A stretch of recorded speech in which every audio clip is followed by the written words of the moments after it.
afternoon, everybody. Age and ailment reversal fascinates everybody worldwide, and people think whether it is possible. But to a great extent, it is. Okay? I'm the perfect living example of the same. I'll be 63 this August. But my physiology, my biology is that of 36. My anatomy is that of 36. So it is possible to a great extent. And you know why? Because the old adage, the old paradigm was, blame it on the genes. That hereditary genes. But the new paradigm validates the Vedic wisdom, which says that only 5% of your genes are deterministic. 95% of your genes are indeterministic. You can be the master of the playground of the 95% of genes to play with and change the landscape and the fabric of your health and wellness of your being. You could be born with X, but you can change it all. So it is said that we are all born with predetermined genetic disposition, which can be altered with conscious intervention of life sciences. So breath work, creative curative nutrition, optimal movement therapy, rest, recreation, repair, rejuvenation, observing silence, meditation for long hours, long minutes, then going into long hours, laughing, singing, screaming, dancing. Everything helps you heal, become whole again. You can use breath as medicine. So when people ask me, what do you eat for breakfast? I say, I eat breath for breakfast. I soak myself in the sun. I take air bath. And I feed on optimism, feed on faith. Because faith can move mountains, that's very biblical. But Dr. Bruce Lipton, today a Nobel laureate, says and validates the biology of belief. He wrote a book called The Biology of Belief. You think what you are, or what you think you become, rather. So your belief can change your biology, is said by Dr. Bruce Lipton. Dr. Mehta says, your faith can change your physiology, your breath can change your hormonology, meditation and prayers can change your emotions and psychology. So basically, you can be the master of your own destiny. You know why? Because you could walk towards your destiny with your two legs. So you have two legs to walk towards your destiny. You have two hands to make it, mind to perceive it, a heart to believe it, and a spirit to achieve it. So you can be co-creator of the destiny of your health. Death and disease cannot determine your destiny. And destiny is always dynamic and fluid. It is not fixed. Why dynamic and fluid? Because we are human beings. Instinctive we were when we were animals. Conscious we become when we become human beings. So only human consciousness has the potential to rise above gods or fall below animals. Krishna, Christ, Muhammad, Mahadev, Zarathustra, Buddha, Sita, Lakshmi, Saraswati, all human beings. They nurtured and blossomed and became gods. What stops you and me? So the biology of belief, science says your faith can change your physiology, your thought can change your biology, intent.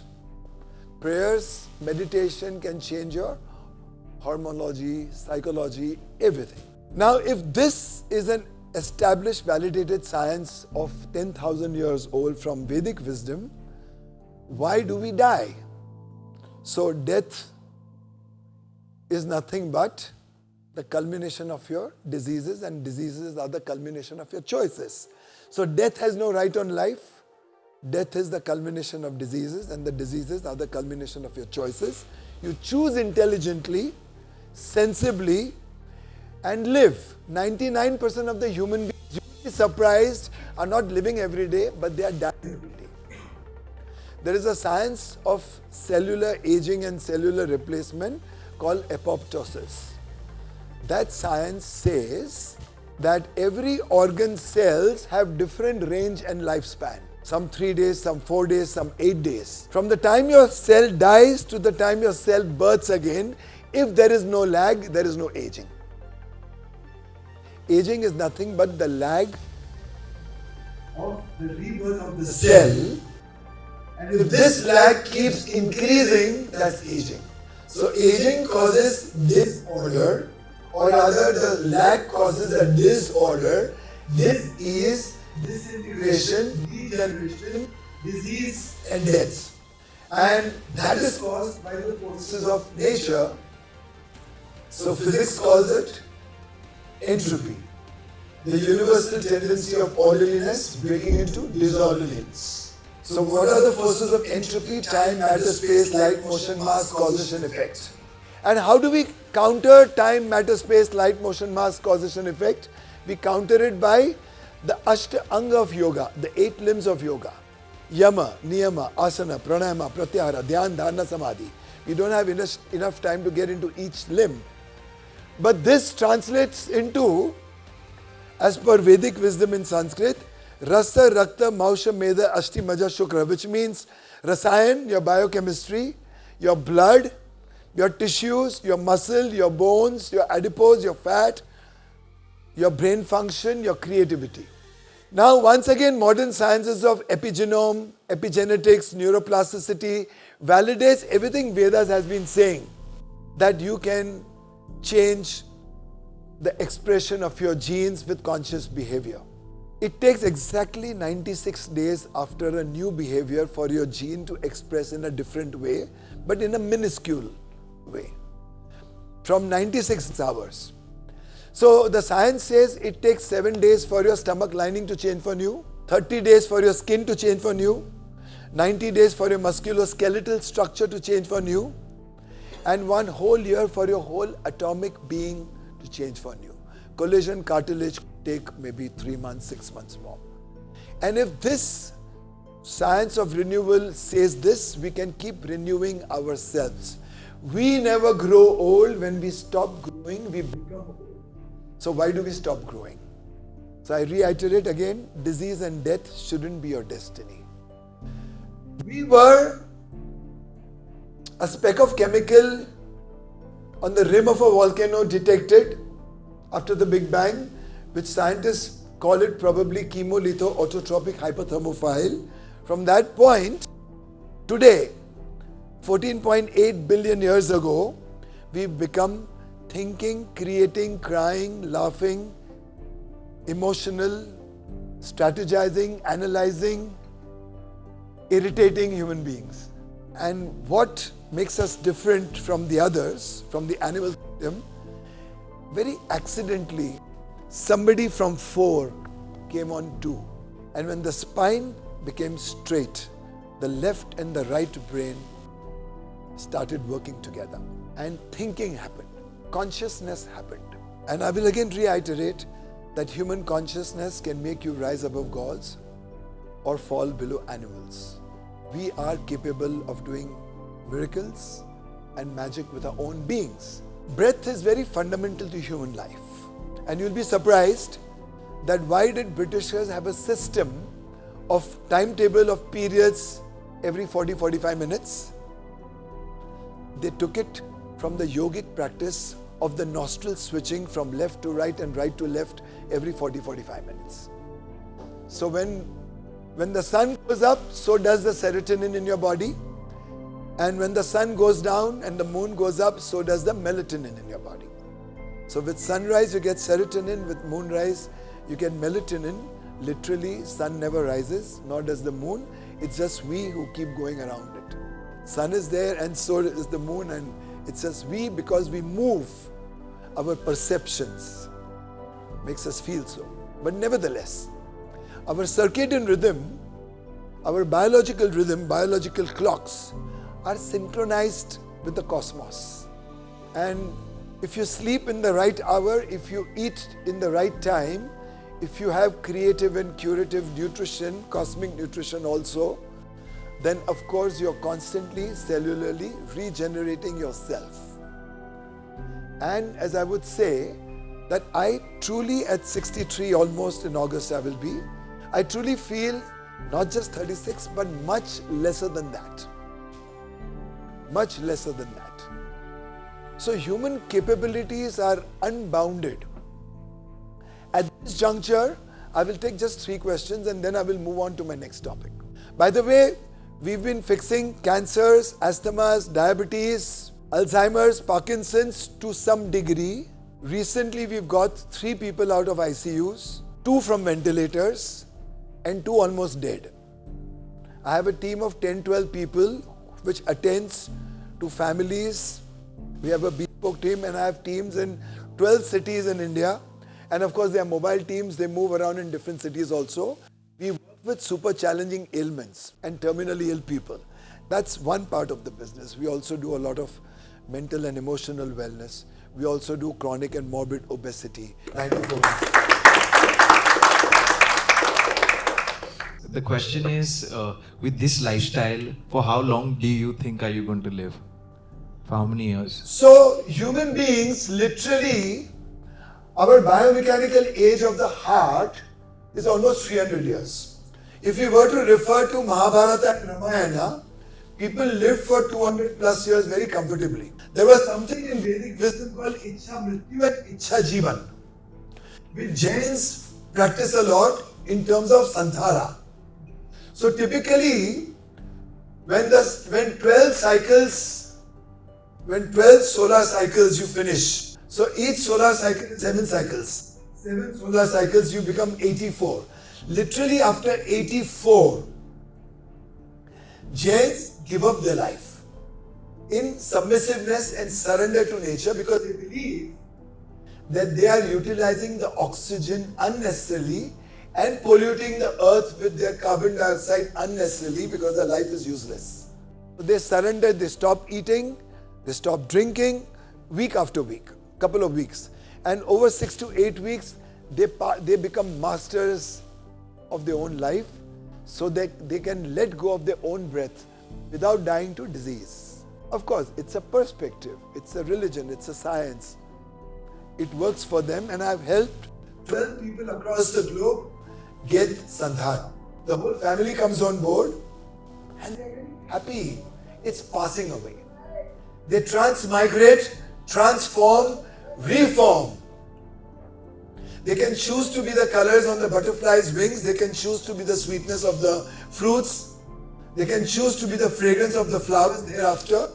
Or they can choose to disappear and become the eternal drashta and see the eternal dance of the cosmos, creation and destruction. So that's the philosophy, and many people do attain it. So now, people can live forever. So there are yogis who can live without water. Have you heard about breatharians? In many communities across the world, especially in South America, there are a lot of breatharians. So people who can live only on breath and solar energy. They've refined their physiology and biology to an extent that no more they would need food and water. So no metabolism happens in terms of matter. So they go beyond matter and they live in the quantum space or the quantum domain. The quantum domain is the domain of emptiness, ether, the space, the akasha, the immeasurable potential of all that was, is and will be, is the domain of akasha. The domain is the scaffolding which holds the whole cosmos together, is responsible for the inflammation of the cosmos. It is responsible for seeding and in that domain there is no cause and effect. Quantum fields, there are no causes, there are no effects, there is retrograde causality. An effect can be independent of the cause. This is what happens when you pray, when you meditate. I have this habit of assigning age to people around me. This was shooting at least 100 years. But whenever I assign age to myself, I assign it only till 80. Because I have this mentality, I want my mom to live 100 years, I want my daughter to live 100. But whenever I assign age to myself, I always say I just want to live till 80. I don't know how. I don't know why. Right. I don't know. How I can tell you. Yeah, sure. Why you have to answer. Yeah, sure. So why is the most important question when it comes to doing meaningful things, and when it comes to doing the most impossible things, why not? Because why not brings optimism to fore. Optimism is the new theism. Religions are going to die in the next 20, 30, 40 years. all religions will perish. Humanity will be supreme, optimism will be more supreme and divine, and faith will win. And this is also quantum physics. Maybe less than more. I'm not God, come on.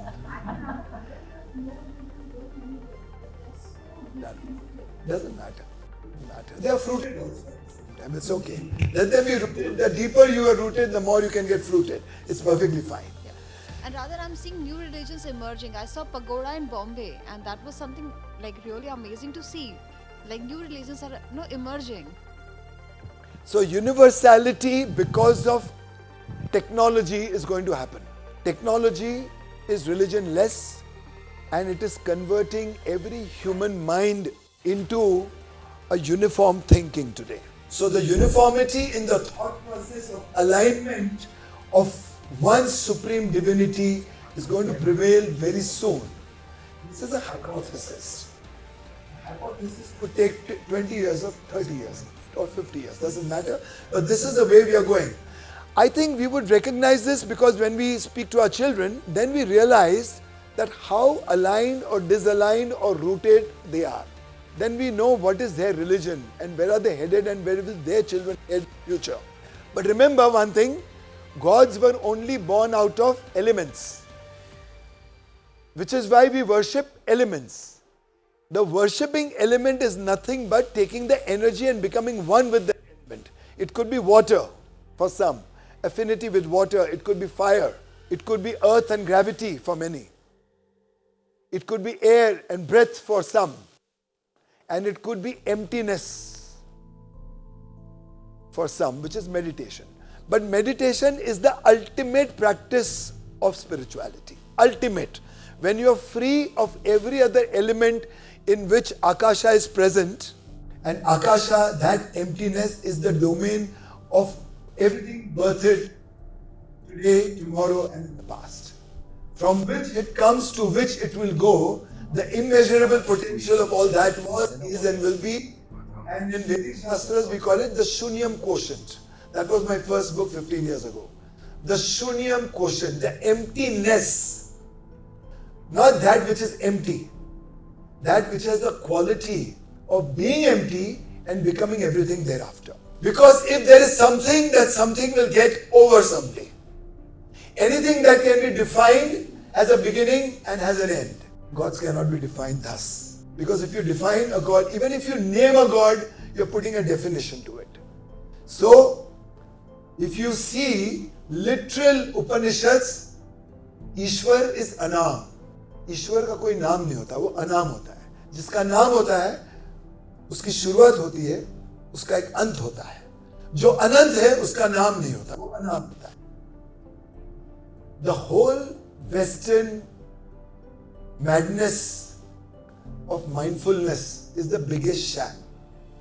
It has to be mindlessness. In meditation, you are letting go and emptying your mind and minding the empty space. Because if your mind is full, it is filled with the clutter of nonsense of five senses. But when your five senses become one in meditation, it's common sense. So empty the mind, mind the empty space, and empty the mind of the clutter and let it get illuminated and filled with the light of awareness. Because awareness brings to fore what your current condition is. Awareness makes you responsible, accountable for your current condition.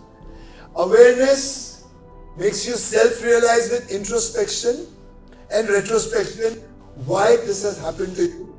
And awareness shows you a way forward. Awareness, in awareness, there is no repentance and no regret.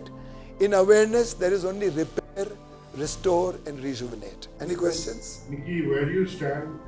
Yeah. In this, In Della. in this whole argument of allopathy versus alternative medicine.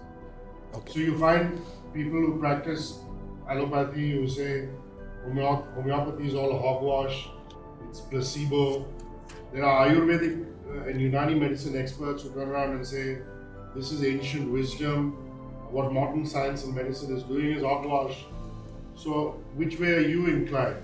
allopathy or alternative medicine, Ayurveda, Unani, homeopathy versus allopathy medicine. Okay. Once again, to define any stream limits it.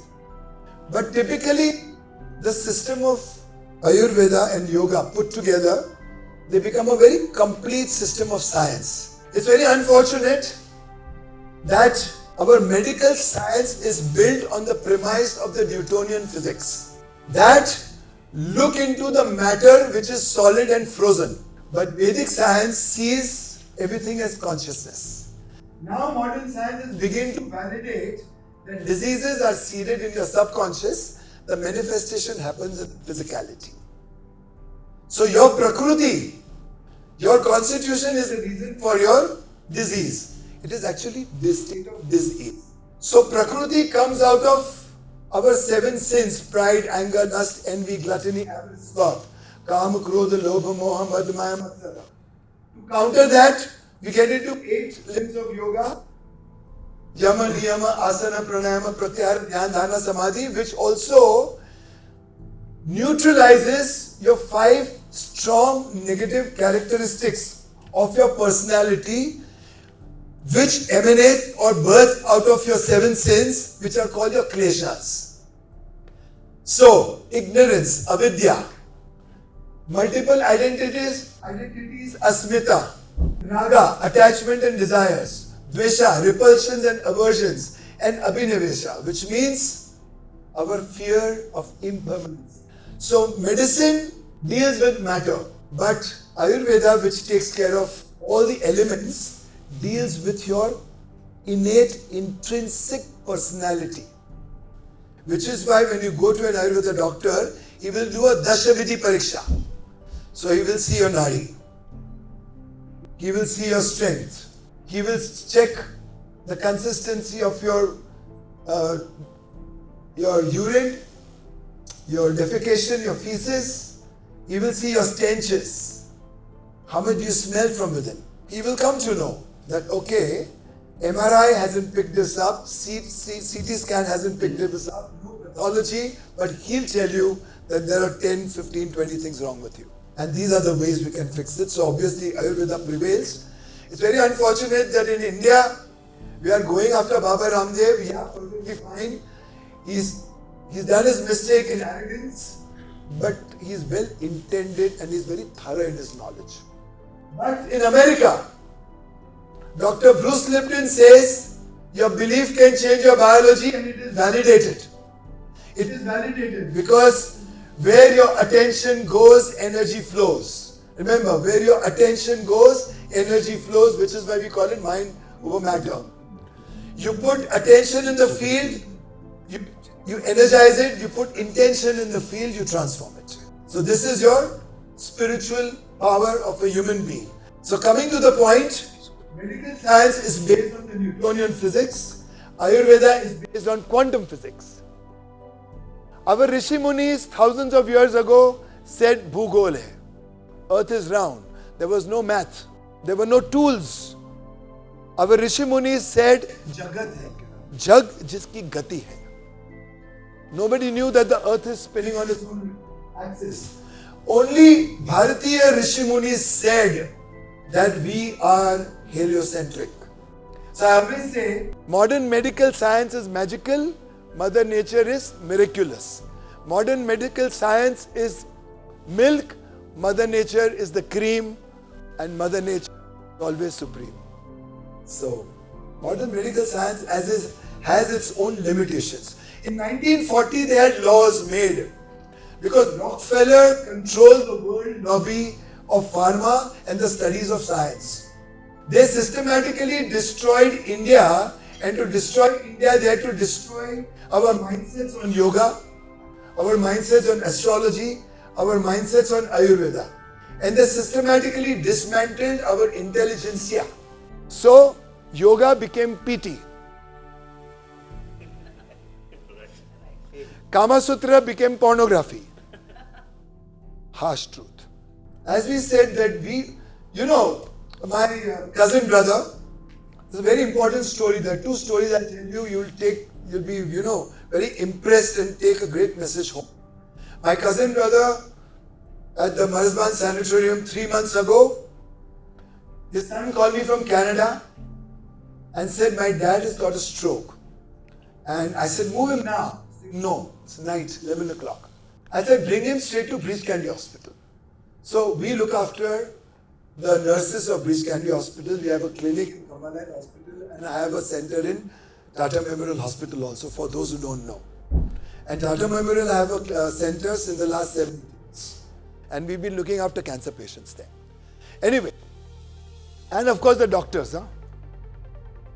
So anyway, he came in, he had multiple strokes further on and he went into semi-coma kind of a thing.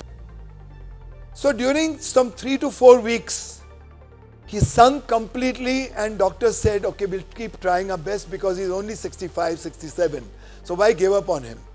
Then he was on ventilator, kept sinking. After 3-4 times, doctor said, what do you want to do? I told my nephew, tell him, allow us 1 week inside, 24 hours coming in and going. Because there were restrictions, no ICU. And then the doctor saw for 3 weeks that the children, me, my wife, everybody was so much in love and so much there. And we were so optimistic. The doctor said, okay, I'll give you 1 week. So 1 week, we started stroking him on his pineal gland. For 1 week, we started stroking the occipital cavity where there is hippocampus. For 1 week, we did his lymph drain. So lymphatic nodes are here in your armpits, in your groin, in your thoraces. For 1 week, we spoke to him as if he was alive. For 1 week, daughters sat with him with hands in the hands, 24/7, somebody or the other. Somebody cuddling him, somebody hugging him. And on the 6th day, he opened his eyes. On, I think, the 12th day, he started gesticulating. And in 17, 18 days, he was out of ICU. Then he was in the semi-ICU. Then he came to the room. Now he's at home. My team is looking after them. Him, rather. So never give up on people. I had another case from Orissa. I was flown down to Delhi, which I regularly do. Go to many cities. People call me to see the people in ICUs. And that gentleman is now recovering outside of ICU. He was almost dead. He was also, people were recommending, let's pull the plug. Happens. Not that it will happen with every case, but it can happen if you make that effort. That effort is very, very important. Yes, people can live forever if they want to, in ideal conditions. But ideal conditions cannot prevail because we are subjected to the forces of entropy, the universal tendency of orderliness breaking into disorderliness. So time, matter, space, light, motion, mass, cause, it's an effect. Human longevity can be elongated to any extent as long as you're putting in the right inputs. As long as. Okay? Now, articles that have been coming around about intermittent fasting, I wanted to hear your views on it. Okay. As someone who didn't believe it would work, it really did. And I felt good, I felt energized. People said that, you Did you get Mickey Mouse? I got Mickey Mouse. Thank you. Okay. So intermittent fasting, once again, is nothing but ancient wisdom tradition. Eating once a day. In Jains, they do something called Chovyar, before sunset. Before sunset. Because the digestive capabilities are at the crescent and zenith only before in the afternoon 10 to 2. That is in the Pitta Kal. But then it begins to deplete. Yet until 5:36, if you eat, you're good. So if the choice is 1 meal a day, it should be lunch. That is the golden hour of digestion. Even if you eat Amavish, you can digest it, which means Amavish is nothing but poison. It will become Amruta. That is elixir of life. Now, this has to be supervised. Everybody cannot do it. All ailment people cannot do it. One very, very, very highly popular renowned nutritionist of Bombay has lost many cancer patients because he gave intermittent fasting to them. And he came under fire from the medical fraternity, not openly, but things went wrong. So you can't do it indiscriminately. You have to see the condition, the vitality, the lung power, the heart conditioning, the power to digest. Whether the person is resting well, whether the person has high energy levels, whether the person is not depressed and down with mental and emotional unrest, then you can't do autophagy. Autophagy is nothing but a science where you allow time and space to digest everything which is in your being first, not overburdening your system, because 3 meals a day, 5 meals a day depletes you of energy, doesn't give you energy. And it makes you a gutter and a garbage can. So 1-2 meals a day are just perfect. That too, choice of food should be intelligent, sensible, intuitively, not instinctively, because instinctively we are animals, intuitively we are conscious human beings.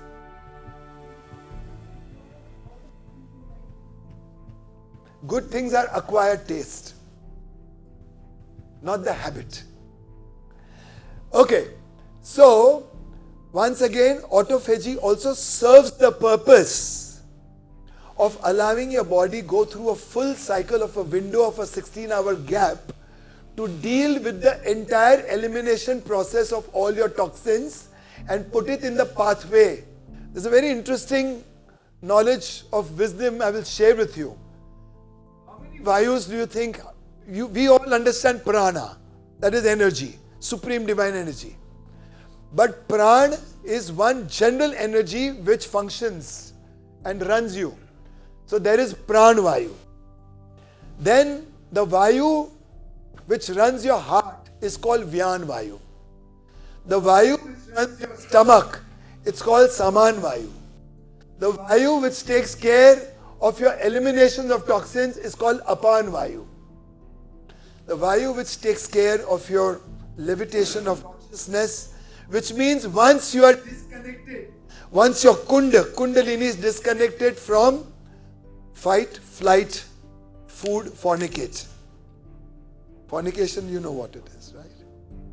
Effing. So procreation. So once you're free from the compulsions of fight, flight, food and fornicate, your Udan Vayu begins to go up. That is self-realization. That is the time, whatever we call them, our subtle energy chakras, which runs through the meridian of Sushma Nadi. That is Ida Pingla Nadi, which are visible to the today apparatus. Then there is Sushma Nadi. Sushma Nadi is directly connected to the microtubule between the two brains, two hemispheres, which until the last 30 years ago, quantum physics hadn't caught the fluctuations. But in the last 25-30 years, the quantum physics has today identified fluctuation in microtubular even after until 96 hours of your brain dead, which is why there's an opportunity to bring a person back. In Hindu philosophy, there was a chautha. Chautha, they used to keep the body the way it is for 96 hours because if there was an opportunity to revive the person through marma chikitsa, through yagna chikitsa, and through meditation. Because ragas could bring down, make fire happen, rains happen. So Samved is all about ragas and healing. So when we look after terminally ill people, I have a therapist of Samved also, who sings and makes people sing and heals the different notes of the emotions and deep hidden psychological and emotional pain, not just of this life, but of lives lived from time immemorial. Because only then once the sanskaras, once the impression of all your lives which you carry within you, which we call it a gene pool, then they can be dealt with gradually. So please, no indiscriminate intermittent fasting. And of course, what is that called? Apple cider vinegar, fatty liver. So these are all fads. Don't fall into a trap of a fad. Health has to be Prakriti specific. Your constitution specific, your gender specific, your age specific, your occupation specific, your lifestyle specific, your mood specific, regional, seasonal specific. Your breath can become your medicine. The water hydration that you drink, you hold water in your hand, put intention into it and drink it, it will behave. Japanese people had to tell Indians that we found out it is validated. Indians were speaking for long that water has memory.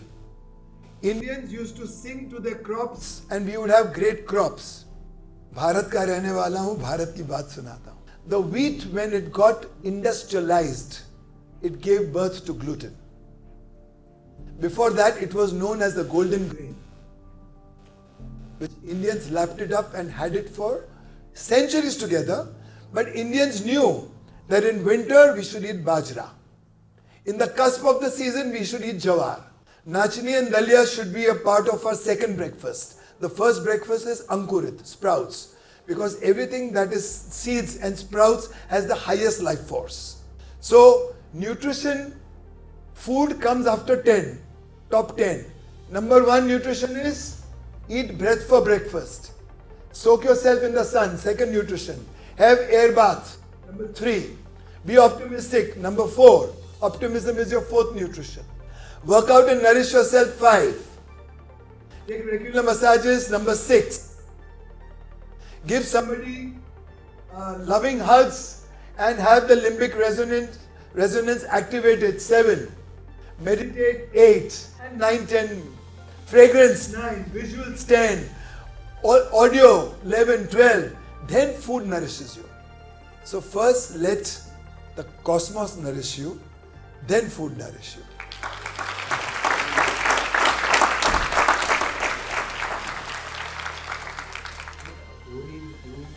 Aghoris, yeah.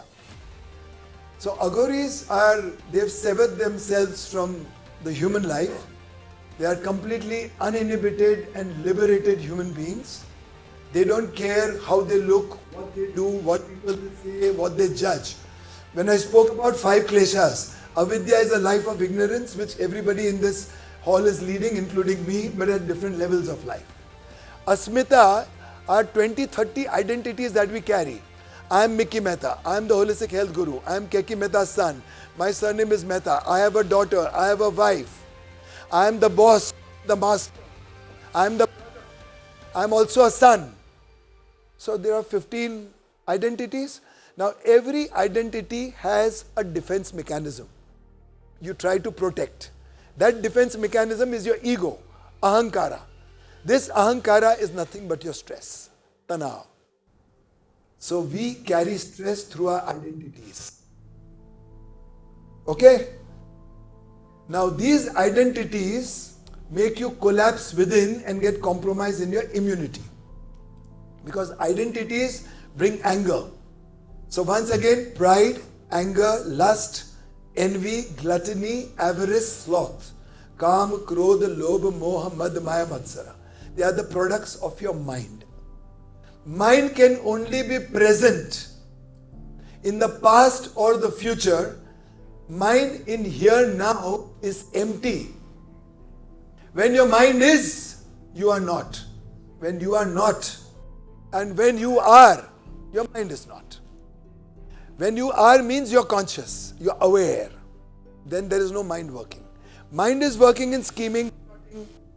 Mind is working in strategizing, analyzing. And every time your mind works, your blood, your lung and your heart rhythm becomes erratic. In meditation, it comes back to rhythm. The head and heart coherence comes in place when you are empty in mind. So when you are not coherent, you are in the state of dis-ease. The state of dis-ease creates disorder. Disorder creates dysfunction. Dysfunction creates degeneration. Degeneration leads to disintegration. Disintegration leads to decay. Decay leads to death. So I will reiterate, death has no right on life. Death is the culmination of diseases. Diseases choose and don't lose. Health has got nothing to do with medicines. Health is also not just absence of disease. That's the lowest denomination of definition one could give of health. So I'll tell you the etymology of health from Latin is heal, thai, H-E-A-L-T-H. Heal them, H-E-L-T-H, and heal thou. Health is nothing but organic unity of your cellular community, which can give you absolute immunity. So if you have parents at home, get them activated again. Instead of dying every day, let's live every day. What's the best way to deal with stress? So, in my definition, stress is nothing but absence of creative imagination. You're creative about your life, stress is out because you know how to deal with it. Now, everybody gets stressed. But there are levels and degrees. So, with me too. And is a perception of that something may happen, or a perception, or I'm moving towards it, or something is coming towards me. Now, in this perception, your mind gets fogged out. Can't see solutions. So, the best way is stop, pause, and just breathe out. So, in yogic techniques, there is anuloma, viloma. Anuloma is in, viloma is out. Focus on out. In happens naturally. But keep breathing out. 20 times, 30 times, 50 times, quietly. Literally, once you're empty, even your physical knots will ease up. Because here, if you're stressed, you get constricted, body gets into fight-flight mode, your stomach gets into fight-flight mode, switches from repair mode to fight-flight mode. And if in the fight-flight mode you're there for a long time, there is acid increase, inflammation, cortisol release, stress hormones. But release, breathing it out, gives you perspectives and perceptions and ability to cope. Suddenly there is a nitric oxide release in your body, and that literally takes your confidence up. That literally brings your attention to fore. And that literally makes you think, okay, I can deal with it. Now there are other ways of dealing with it with elements. Open up your doors and windows, go very close to air, trees, sky, sunlight. Or go to a basin and splash your eyes and completely water. So that's your, 10% aura bath. Once your aura is touched with water or air, your stress can be released. Or go to your refrigerator, have honey, jaggery, if not anything, chocolate will do. Because taste. So break the pattern of your thought process, create a discontinuity of your perception through the perception of senses. So sound, touch, taste, so olfactory, audio, video, tactile, whatever. So that's the way to break the pattern of stress also, and to get into the pattern of solution. So from samasya to samadhan, the journey is very short. If you cut it there, most importantly, get out of the environment.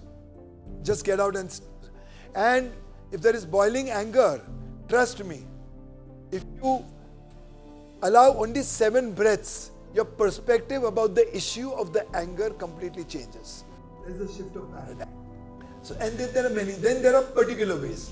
So when we do mental and emotional wellness with people, we very much do the adaptability of the person's individual constitution and see the pain points, the kind of stress, and then relatively we give them solutions. So then when we deal with weaning of smoking, weaning of drinking, weaning of drugs. So there are different ways, different blokes, different strokes. But every state of dis-ease is reversible. Have you seen any animal walk backwards? Rarely. Have you? No. But humans can. So walk backwards. Simple. Retreat. The word retreat is meant to walk backwards. Stop, pause, work backwards. Recreate is recreate yourself. Recreate is nothing but recreate yourself. And you can recreate your whole cellular being, your whole atomic being as many times you want to. Determination is supreme. But the word sankalpa in Sanskrit is far superior to determination. Sankalpa is always purposeful determination. But English determination is only determination. Sankalpa is purposeful. And how does a Sankalpa start? First, Samarpan. Submissiveness with choice and grace. Not out of no choice. No, hands up. This is Samarpan. With Samarpan, you Santulan. With Samarpan and Santulan, begins to support you because you become one with the universe. So there is Samarthan. With Samarthan, you become Samarth, all capable. With Samarth, you become all Saksham, all potential. Once you become Samarth and Saksham, you get Siddhis. Siddhi, which means you become the master. From Siddhis, you create your universe, which means your Shrishti. From Shrishti, there is Samruddhi, abundance. Remember, abundance is not in material attitude. Every seed has a promise of 1,000,000 forests. You are the seed. So there is abundance should be in your attitude. If it is in your attitude, it's there. If it's not in your attitude, it's not there. Guilt. So, stigma is darker than black. Guilt, regret is heavier than earth. So don't regret, repair. We are all human beings. In flesh and blood it takes humans born to make mistakes. Because you're a human being, you will make your mistakes. Okay? Because we are constantly, getting attracted. We are constantly being pulled out from our center. So, we are living on the circumference. And till the time you're running on the circumference, you make mistakes. When you stop, you don't make mistakes. So, recourse is to stop, to break the pattern. You never cease to amaze me, never already can't. Your command on Hindi, English and Sanskrit, it's unparalleled. Actually, you should not be Dr. Vicky Mehta. I think you should be Swami Vicky Mehta. तो स्वामी से याद आया कि स्वास्थ्य की एक परिभाषा है कि स्वास्थ्य में आस्था होती है. तो स्वास्थ्य में आस्था होती है तो आप स्वतंत्र बनते हो. स्वास्थ्य में अपने स्वतंत्र बनते हो तो स्वामी बनते हो. स्वामी बनते हो तो अंतर्यामी बनते हो, ऊर्ध्वगामी बनते हो. And there's one more definition of mind. Okay? A-causal, non-local, electromagnetic field of energy and information with self-referral, cybernetic feedback. This is how an IT person will describe what mind is. Mind has to be empty for it to be productive. Thinking is strategizing. An artist is never thinking when he is painting. A singer is never thinking when he is singing. When you are making love, you are not thinking, but when you are having sex, you are. A sculptor is in the state of being. Artist is in the state of being. Mind is becoming, thinking. In the state of being, you are in the flow. You are in sync, S-Y-N-C, because you are in sync, S-I-N-K, deep within yourself. So extraordinary are those who know there is something within them which is superior to circumstance. Never feel helpless. Or bolo, should we? Maybe? Yes. So I hope you all are energized, maximized, optimized, naturalized, eternalized, revolutionized, evolutionized, humanized, immunized, regularized, revitalized. With DLC we are mesmerized. With Della we are hypnotized. And with Jimmy Mistry we are all Jimmy Mistry.